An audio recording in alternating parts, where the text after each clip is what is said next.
ইতিমধ্যে আপনারা সবাই জেনে গেছেন যে ঢাকা ৮ যে আসন সেই সংসদীয় আসনে বিএনপির হেভিওয়েট প্রার্থী মির্জা আব্বাসের বিপক্ষে মনোনয়ন পেয়েছেন এনসিপি থেকে জুলাই আন্দোলনের সময় সেলুট দিয়ে ভাইরাল হওয়া রিক্সা চালক সুজন। আপনাদের জ্ঞাতার্থে বলে রাখছি, ঢাকা ৮ যে সংসদীয় আসন সেটি মূলত পল্টন, মতিঝিল, শাহবাগ এবং রমনা এলাকা নিয়ে গঠিত। অবস্থা বিচারে আপনারা বুঝতেই পারছেন যে এই এলাকাগুলো মূলত কমার্শিয়াল এরিয়া এবং যে অল্প কিছু রেসিডেন্সিয়াল এরিয়া বা বাসাবাড়ি আছে সেখানে কারা বসবাস করেন। এই আসনটিতে মির্জা আব্বাস বিএনপির পক্ষ থেকে সবচেয়ে হেভিওয়েট প্রার্থী হিসেবে ইতিমধ্যেই মনোনয়ন লাভ করেছেন বিএনপি। কিন্তু রিক্সা চালক সুজনের যে মনোনয়ন সেটি এখানে বেশ আলোচনা সমালোচনার জন্ম দিয়েছে। ইতিপূর্বে আমরা দেখতে পেয়েছিলাম যে বিগত কোনো এক নির্বাচনে গুলশান ক্যান্টনমেন্ট যে এলাকা সেখানে নির্বাচনের জন্য প্রার্থী হয়েছিলেন ডিজিটাল ওয়ার্ল্ডের আলোচিত সমালোচিত মুখ হিরো আলম, এবং বলাই বাহুল্য তিনি সেখানে কি করেছেন বা কি তার অবস্থান হয়েছে সেটি আপনারা জানেন, সেটি নতুন করে আর বলবার কিছু নেই।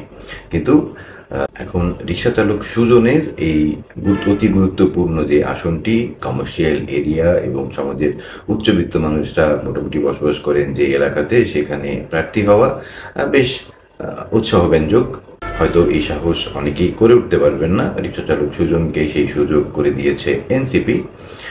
এনসিপির পক্ষ থেকে রিক্সা চালক সুজনকে মনোনয়ন দেওয়ার পেছনে কি কারণ থাকতে পারে সেটি আসলে আমাদের জানবার কথা নয়, কিন্তু ধারণা করা হচ্ছে যে মির্জা আব্বাসের বিরুদ্ধে শক্ত প্রতিপক্ষ বা শক্ত প্রতিদ্বন্দ্বিতা করার উদ্দেশ্য আসলে এনসিপির আছে কিনা সেটি এখন খুব ভাববার বিষয়।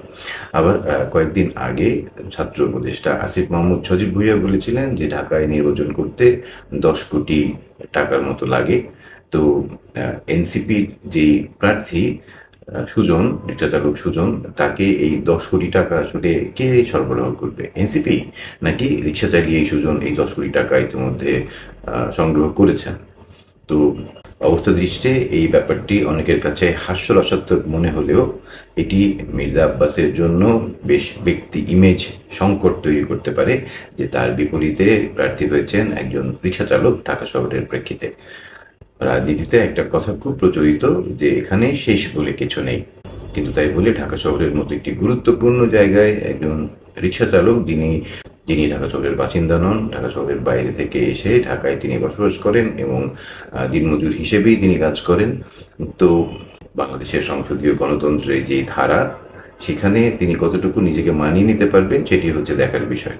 যদি তর্কের খাতিরে ধরেও নেই যে তিনি সংসদ সদস্য নির্বাচিত হয়েছেন এবং সংসদে বসছেন, তাহলে আমরা যে অবস্থার পরিবর্তনের আশার কথা বলছি, জুলাই আন্দোলন পরবর্তী সময়ে সবকিছু ভেঙে নতুন করে করার কথা বলছি, সেখানে কি আসলে সংসদ সদস্য হিসেবে বা আইন প্রণেতা হিসেবে রিক্সা চালক সুজন মানিয়ে যান?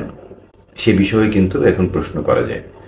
আবার রিক্সা চালক সুজন যে এনসিপির সদস্য ছিলেন সেটি কিন্তু আমরা ইতিপূর্বে জানতাম না। আজই আমরা জানতে পেলাম যে রিক্সা চালক সুজন এনসিপির সদস্য।